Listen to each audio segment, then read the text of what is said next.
Coach, you got 5 minutes? Because 5 minutes is all it takes to use OVR on a daily basis. After practice, when your guys are on a knee, ask them to nominate players who got them better that day. Scout team player of the day, DB coach, which receiver gave us the best look. Your guys will get a Madden type rating in less than 5 minutes a day. The best ROI you'll get all season. 5 minutes every day. Help your guys chase 99. Guys, welcome to the Arena Podcast. This is the most impromptu podcast I've ever done.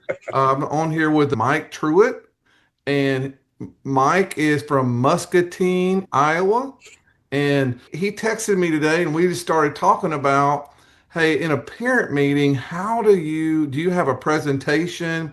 How do you advertise to your parents that their kids are getting some character and leadership curriculum in addition to football? And I said, I really don't have anything prepared for that, but it's something we should talk about.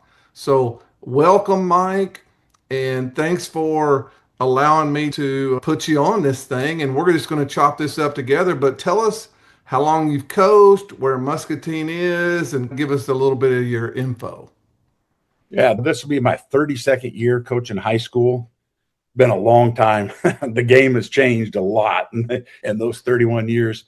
In Iowa, we have 2 levels of 8-man football, and then A through 5A. We're a 5A school. The 5A class is the top 36 schools in the state. We're 32. So we're right at the bottom of 5, located in eastern Iowa. From my house to the Mississippi River is about 1 mile. Okay. We're south of the Quad Cities. I'm 20 minutes from I-80. So we're definitely a blue collar community. A lot of factories in town. Tough kids that are probably good kids that'll go hard and enjoy coaching. Yeah, 100%. So we have a huge community support. The community really backs us. How many kids are in your high school? Right at about 1,300. How many will you dress on Friday nights? Our Friday nights in Iowa, we play a fresh soft game at 5 o'clock, and then the varsity follows 30 minutes after. We'll probably have 40 kids at the fresh soft level, 9 through 10, and then 50 to 60 at the varsity level. Okay, so 100 kids in the program. Yeah. Podcast.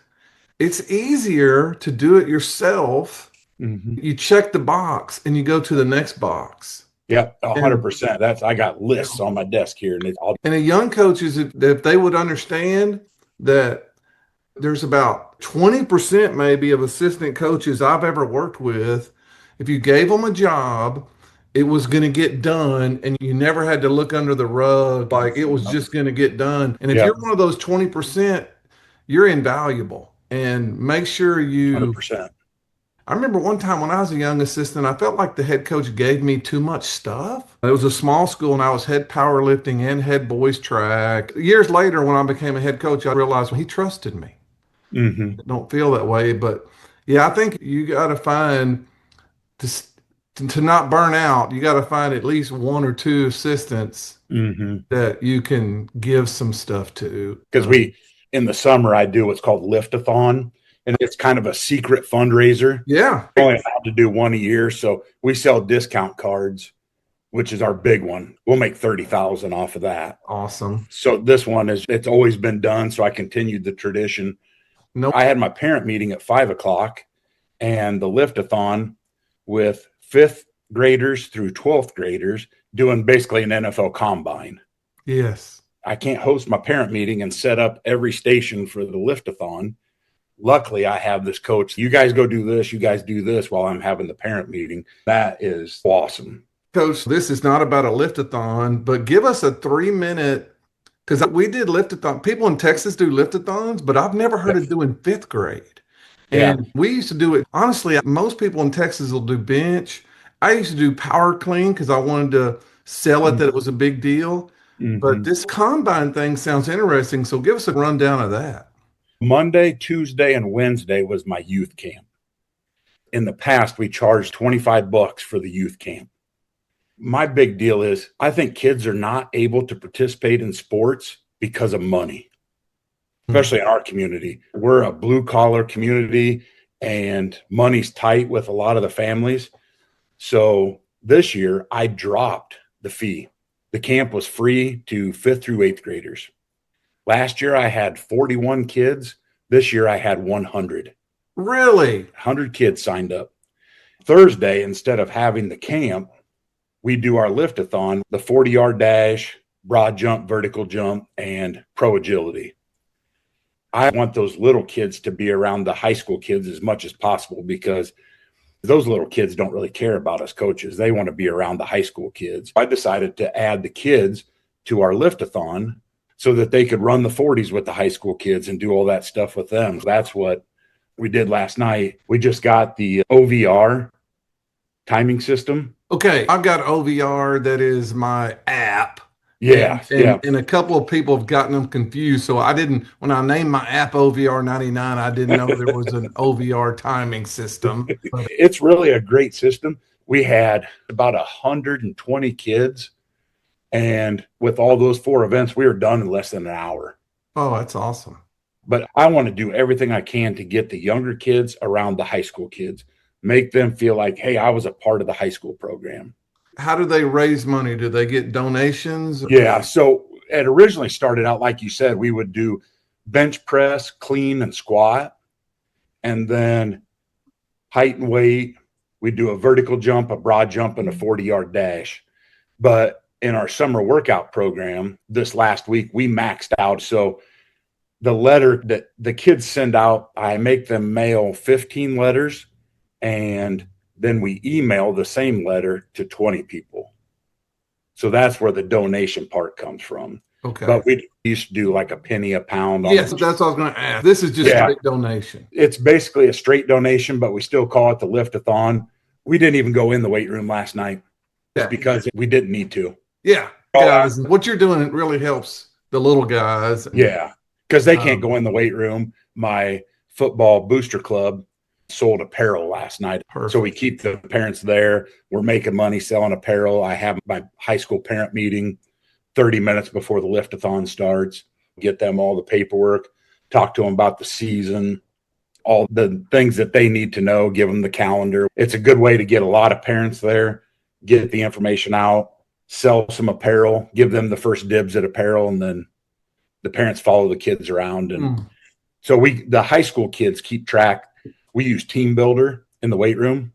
So then we just take the iPads out to the field, and the kids will run their 40, and then they go enter it in Team Builder. Then I can run our data off of that. The little kids, in the past, I used to give them a certificate with their 40 time and all their information, but being overwhelmed with going from 40 kids to 100 youth kids, I couldn't do that.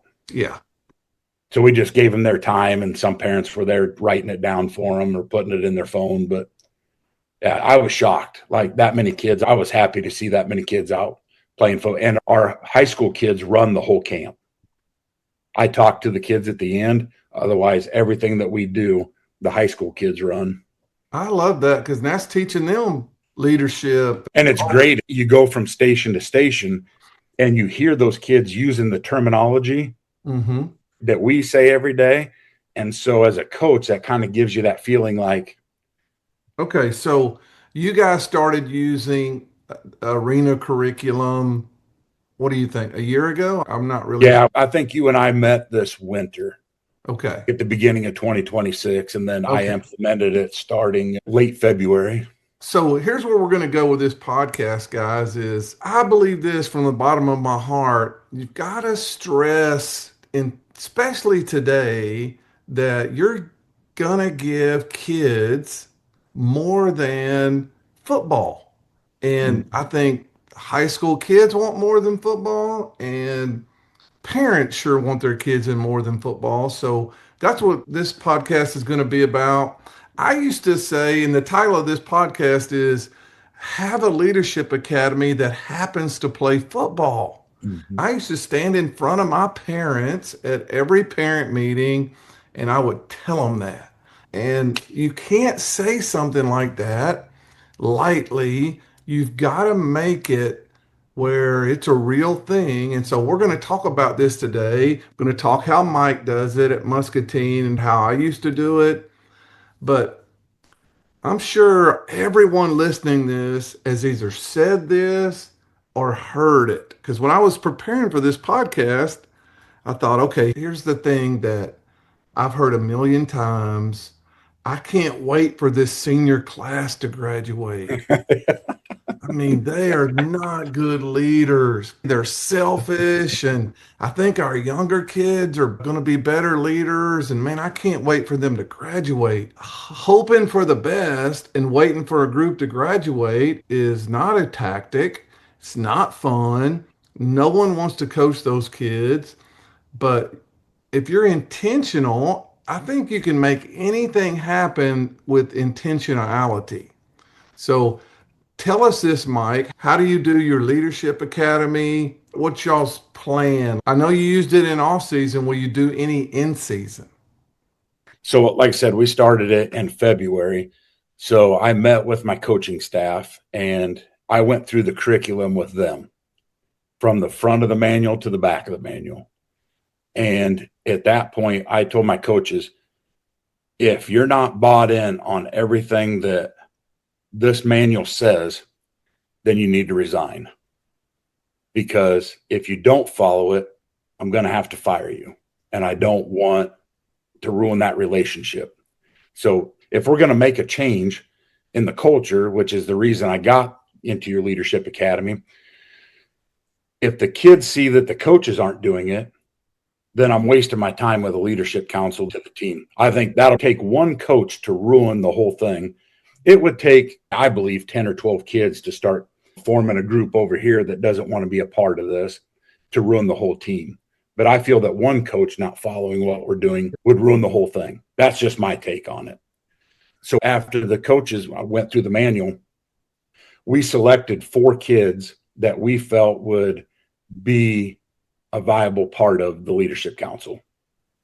And so then I took those 4 kids and brought them to my house, and they selected 4 more kids to be a part of it because I knew I wanted 4. Mm-hmm. And so they would be the head of the platoon, and then they would have their assistant, their lieutenant to their platoon, which was very interesting because I felt like then everybody would have some skin in the game.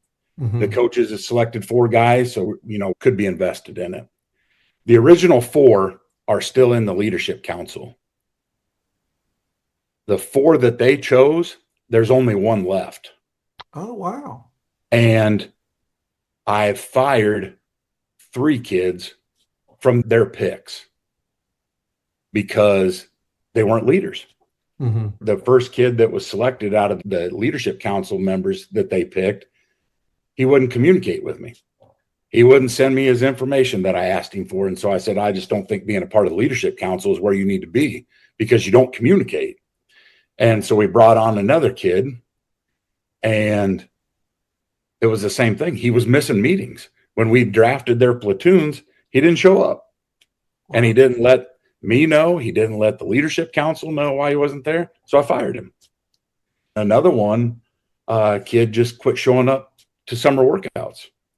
2 weeks, I heard nothing from him. So I brought him in. And I said, is that a leadership member? Yeah. Like if you're going to lead other people, you tell them it's important to come to practice and it's important to be in the weight room, but you don't show up, communicate with me. Yeah. I'm sorry, you got to go.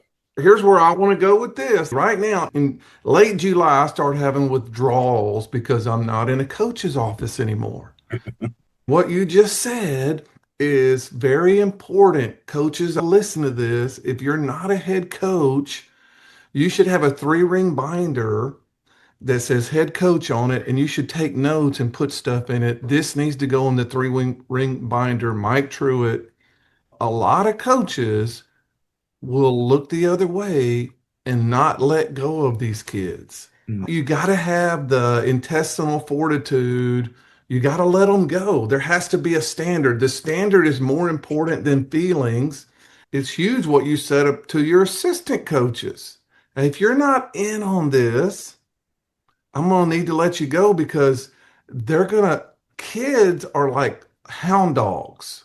They're going to sniff you out and they're going to know. And again, if you're listening to this and you're like, hey, I don't care about Leadership Academy, we're not talking about Leadership Academy. We're talking about standards. All right. So, Mike, if you were standing in front of your team, if you're standing in front of your team and everyone's on a knee, where are your assistant coaches while you're talking to the team? Most of them stand right next to me. Okay. I don't like them to be behind everybody. Okay. When the kids come up and take a knee, I always make sure that I'm staring into the sun, not them. Me too. I always make sure that they're not looking in the sun and that everybody's on a knee. No matter how tired you are, everybody's on a knee. Because if you don't, that star receiver is going to stand up in the back. Yep. 100%. And that's, if you're a head coach and you let that star receiver stand up in the back, you need to stop. Yep. It's a culture killer. Yeah, because now he's single. It's no different than a kid showing up on Friday night and he has all the swag on and nobody else has it. 100%. I hate that. I'll send his butt back to the locker room and you're taking it off. Or nowadays, they'll wear the little hoodie things. And I used to put my assistant coaches in charge of their positions' uniforms. And I would not be happy if something slipped through the cracks. But okay, back to this isn't about Leadership Academy. This is about team meetings and stuff. So your coaches are going to be standing next to you and y'all are looking into the sun. Mm-hmm. Yeah, because I always talk about the immediate things that I want to talk about. And then I always say, coaches, do you have anything to add? And I don't want somebody speaking from the back saying, then all the kids have to turn around. When a coach is speaking to you, you should be looking them in the eyes. And if they're standing in the back, that isn't going to be easy to do. Guys, coaches all over the United States, when practice is over or beginning of practice, there are going to be assistant coaches wanting to pick up cones. When we used to have our team meetings before practice, if you'll spend 10 minutes a day with a team meeting before practice, it'll change everything. But if one coach is not there, it's terrible. It's a terrible look. Every kid knows. So every kid's looking at you speak. And if one of your coaches wasn't there, Mike, what percentage of your kids do you think would notice that Coach Jones wasn't there? I think all of them. I think they watch us. Yeah. Their mentality, everything that they do is based on the coaches. If the coaches don't seem like they're into practice today, they're not going to be. If a coach is late to practice, then why can't I be late to practice? If a kid's late to practice, unexcused, comes in late, they don't even come out to work. They grab a semi-tire and they got 200 yards of tire flips. Love it. And it's gotten to the point where now, if I have a coach show up late to practice, I have the football team telling the coach he needs to do 200 yards of tire flips because he was late. They great culture. And guys, I don't want to beat this to death. Every coaches meeting I've ever had in July, we talk about this stuff. We just didn't go on the field and then I would get frustrated. But I'd have coaches who looked disinterested when I was talking to the team. I've had coaches looking at their phone when I was talking to the team. I've had coaches who would still want to be in the office because they were busy. And it is not a good deal. It's something you got to stop because the kids, if it's not important to every coach, then they're going to wonder why it should be important to them. You just can't state this strongly enough that I don't care if you're talking about blocking punts, every coach ought to be engaged. What about the coach who, when you say, coaches, do y'all have anything? What about the coach who never has anything? Yeah, that's interesting because usually it's always the same coaches that say something. Yeah. You really would think that everybody would have something to say, preferably something positive. I'm trying to get to the point where we have our 4 core values that I quiz the kids every day. Okay, Billy, what's one of our core values? So they're getting it memorized. This is new for them. We've never done this in the past. Love it. From having coaches to engage them to speak, I'll tell them before practice, okay, you have accountability today. You have bring the juice. You have respect. You have commitment. And have the coach say, core value of commitment, Billy did an awesome job today with XYZ. That makes them speak because guys that have never been a head coach, that quiet assistant, They're not used to sitting in front of 80, 90, 100 kids and talking. Mm-hmm.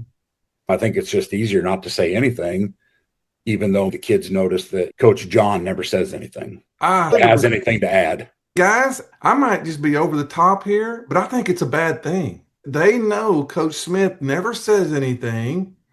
You got to get Coach Smith to say something every now and then. Yeah. So you got to have a coaches meeting. Everybody's got a family, but guys, as soon as the kids leave, you should have a coaches meeting for 10 minutes. Mm-hmm. You should talk about practice for 5 and the players for 5. You're not a real leader if you're a head coach and you don't have staff meetings. And here's how I used to do my staff meetings is I told my guys they couldn't have their cell phones out during the staff meetings. Oh, 100%. I'm not going to waste your time. I'm going to get you in and out, but we got things to discuss. And there are just exponential number of staffs out there who meet on the field, practice, and they get in their car and go home. You can't do it that way. If you're listening and there's not a place for you to go meet right there after the kids leave. But you got to talk about some things, and your coaches have to be engaged. When you're talking to the team, your coaches have to be locked in. And when you say, do y'all have anything?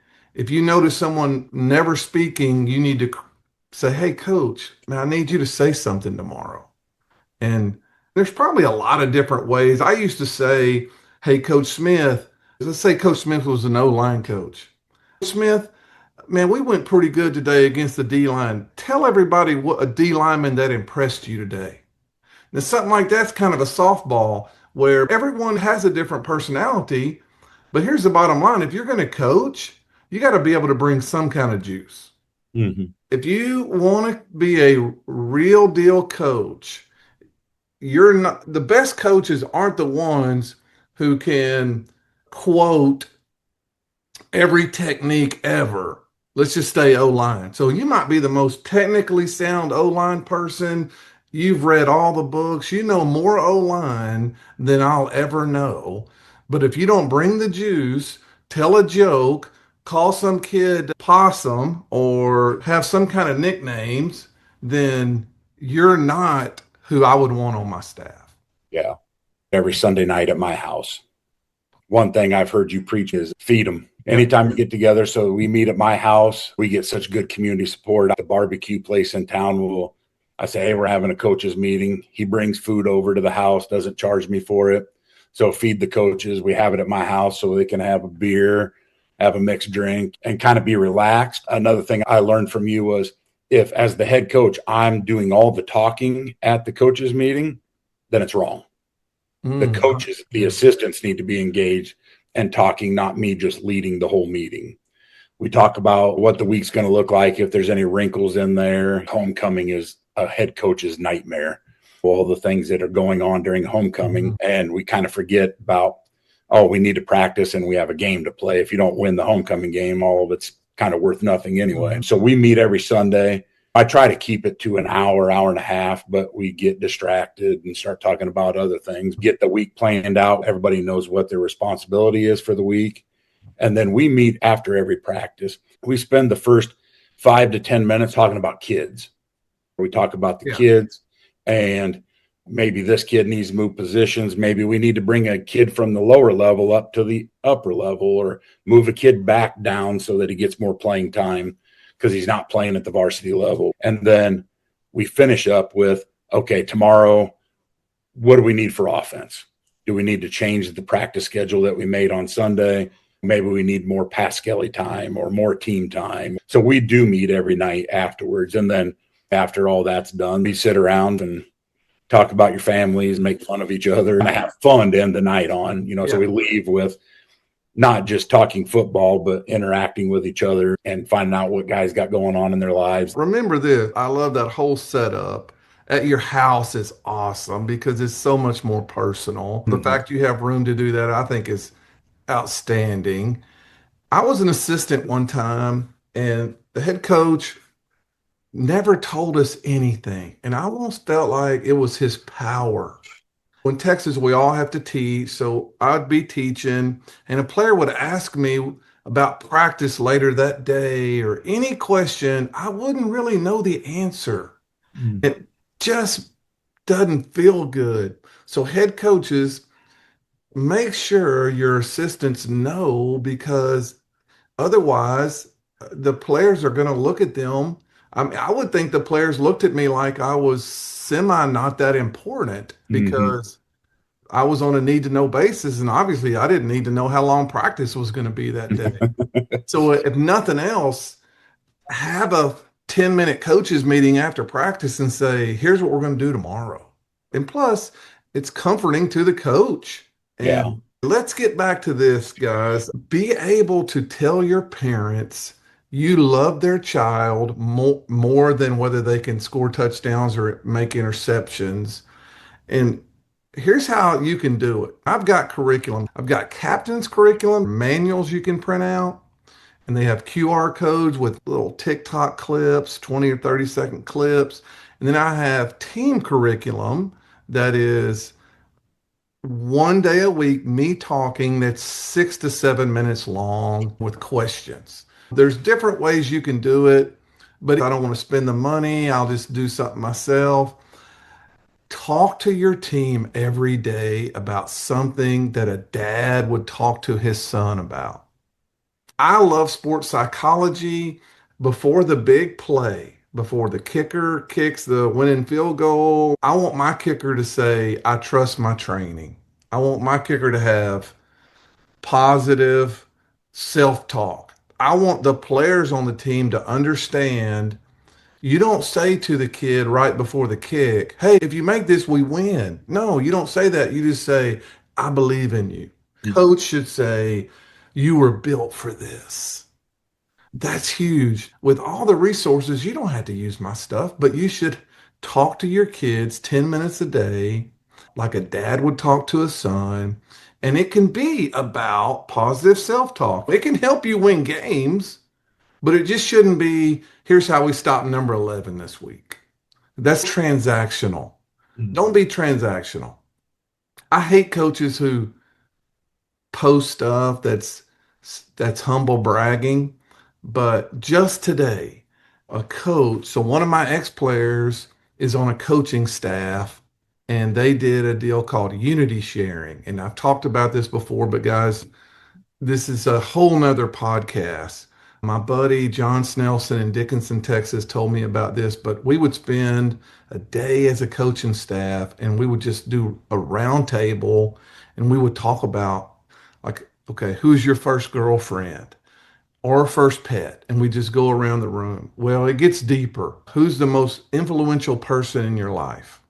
This kid who I used to coach said Coach Jackson. One of my other former, he pushed record so I could listen to it. Jackson was the first person. Dad was not a good dude. My stepdad smoked dope and would break into cars. But he said, so he lived in Dallas and he moved out to us. And he said, Coach Jackson was the first person to teach me about integrity and that you could work hard and still have fun. And he literally changed my life. I'm just telling you, if all we would have done was work out hard and not have some meetings where we talked about things, I don't think I would have had that kind of impact. So it doesn't take long. I think most people wait in Starbucks line for longer than you could spend on a team meeting. Find something to talk about. You could assign coaches. On Monday, I need you've got the 5 minute leadership academy or 7 minute leadership. 5 minutes really isn't very long. Yeah. With my curriculum, there's going to be a little video. But here's the thing, Mike, you should have a player communication app. Band, Remind, Sports You. A lot of coaches in Texas use Sports You. It's good. They're all good. You should have a player communication app and a parent communication app. And you should be controlling the message. We had morning athletics and we would have a daily 10 to 12 minute meeting. There'd be a video clip. And after school, I would pose a question on our app. Give me your take home from today's message. And if they didn't answer, they flipped tires. But I'd also post into our parents' Sports You. I told parents this every parent meeting. You're going to be mad at me. There's no question you're going to be, I'm good with it. My wife's mad at me. On 3rd and 12, you're going to say, what a stupid call. Why is my kid playing more? Why are the coaches' shirts so ugly?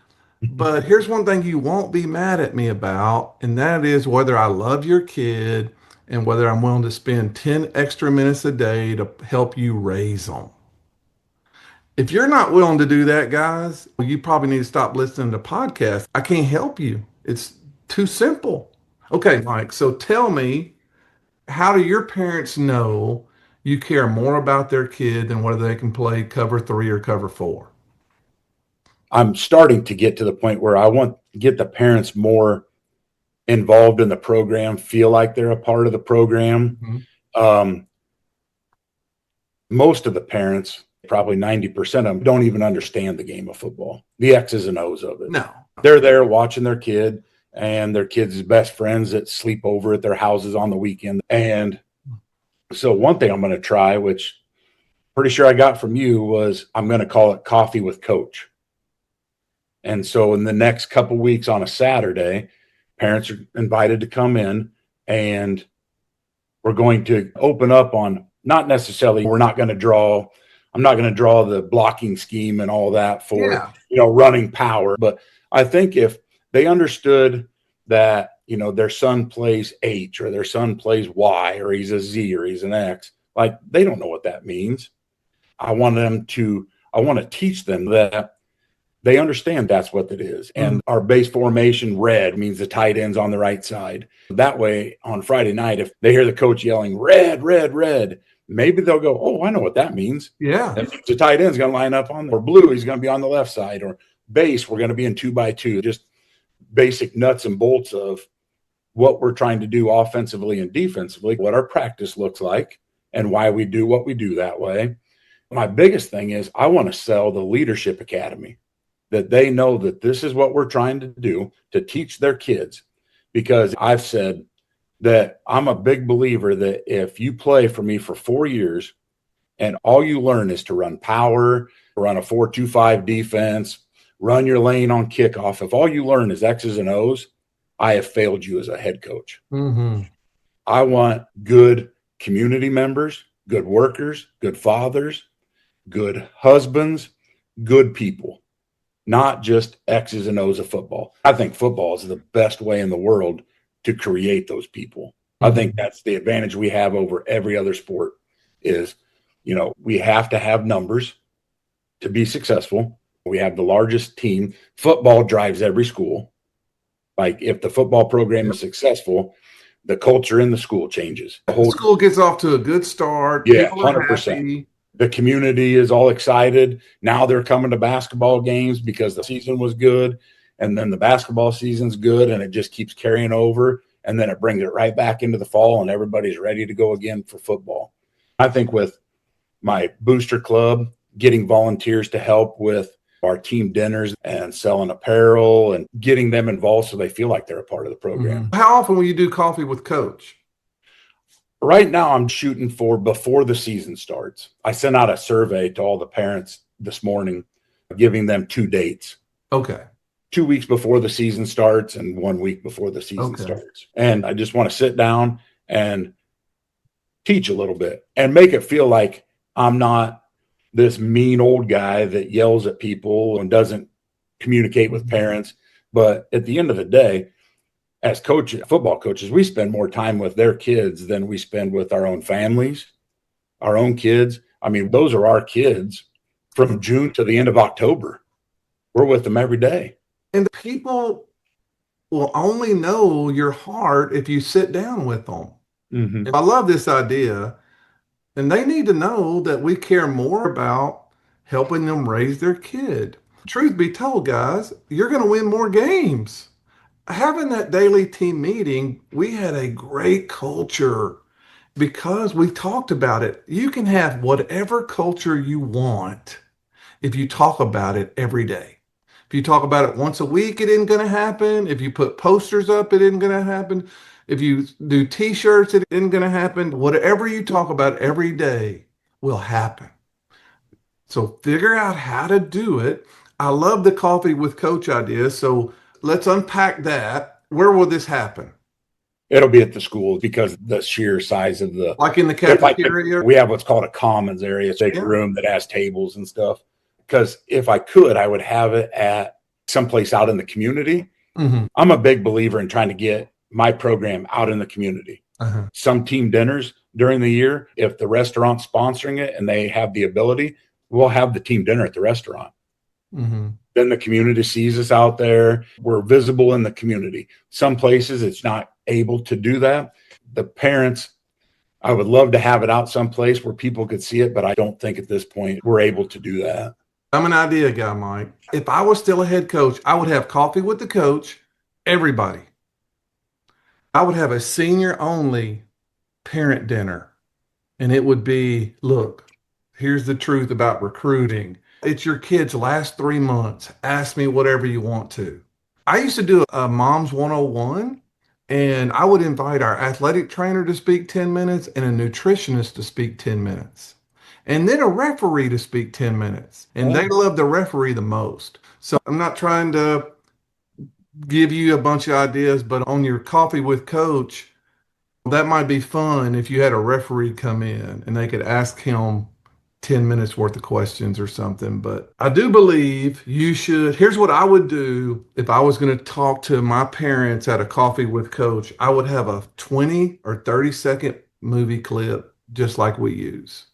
And I guess it'd be one that you get from me. And I would ask them questions about it. I said, okay, let's pretend we're in a team meeting. So we're going to have these 10 minutes before practice or whatever your situation is. So y'all are all on the team. And here's how the team meeting starts. Eyes. All right, everybody give me your eyes. Sometimes I would do a callback. Is the product of, and then they'd all yell back, struggle. Then I'd play that video and then I'd say, all right, guys, what does this video mean to Muscatine football? What's your take home from it? I would give them a little quasi 7-minute team meeting and they're on the team and they would get that feeling of, wow, this is what my kid gets every day. I think they would love it.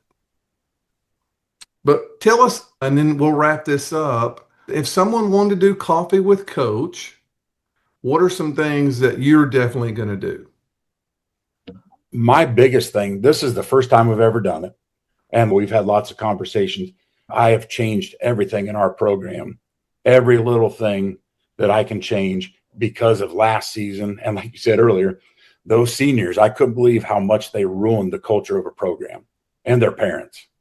Wow. I've changed the helmet decals. We're doing something that's never been done before. We're going to the no sweat Wednesdays instead of Thursdays. I thought another way to get the parents to buy in, if I had this coffee with coach, to give them an overview. I don't think kids really communicate with their parents that much. No. I have a son.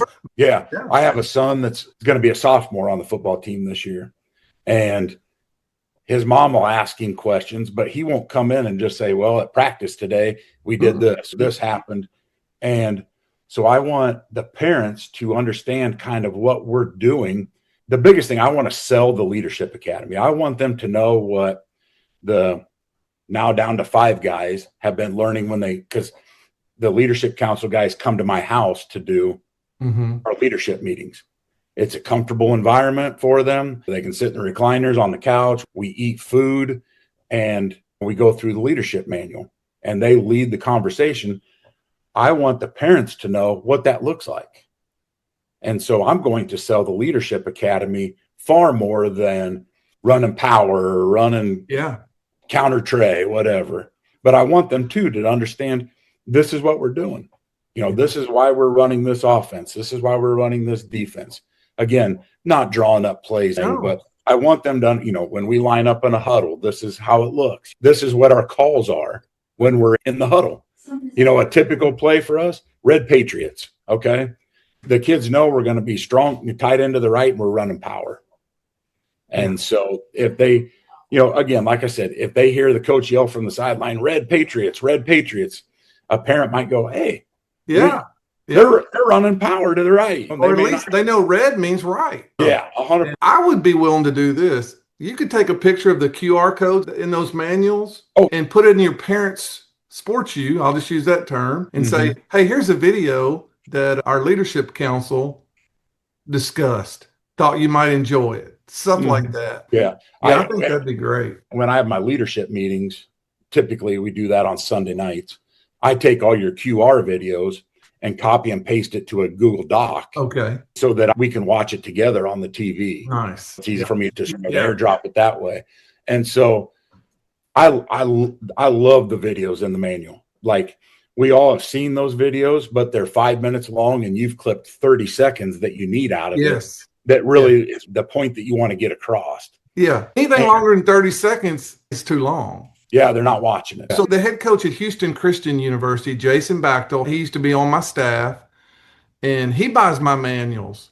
And he's got a staff. They could create all this stuff. And he said, Randy, here's the thing. I don't have time to find these videos.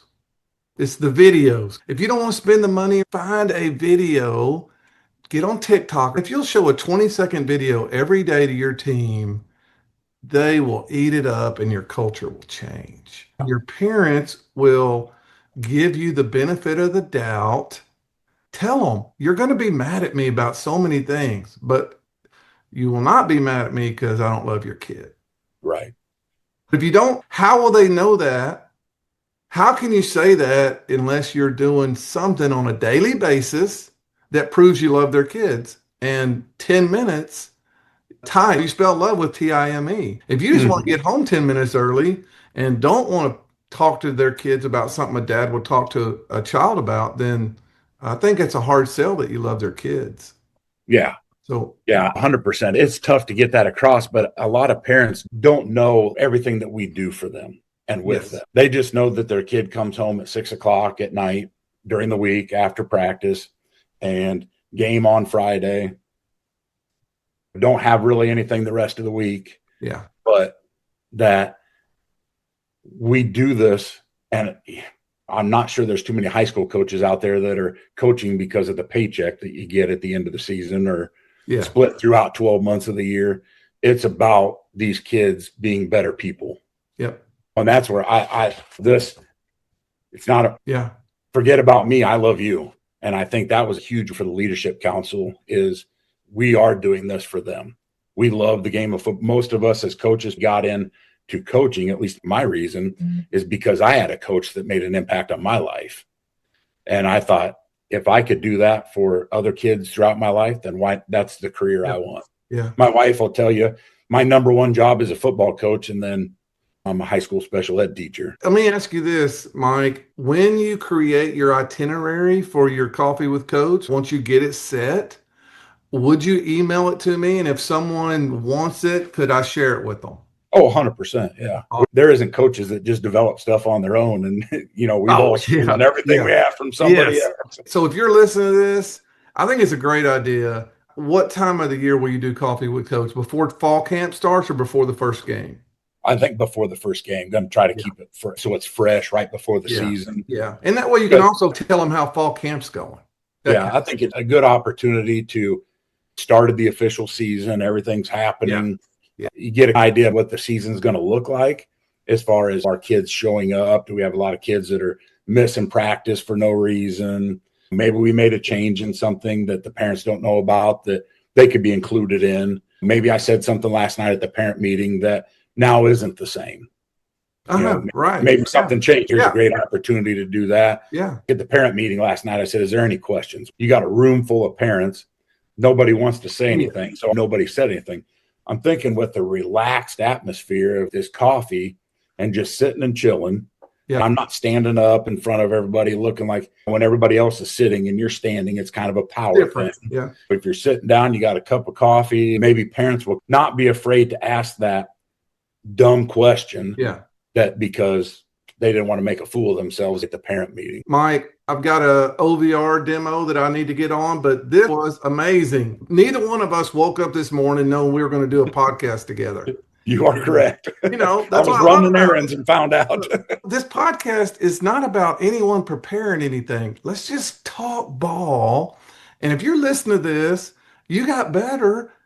If nothing else, if you're an assistant, be engaged when the head coach is talking to the team. When he says, anybody have any questions, be that guy. I used to say this whenever we leave here, your position players ought to think whatever we're doing this week was your idea, whether you hate it or not. Mm. Mike, you're awesome. We are all rooting for football this year. So thank you.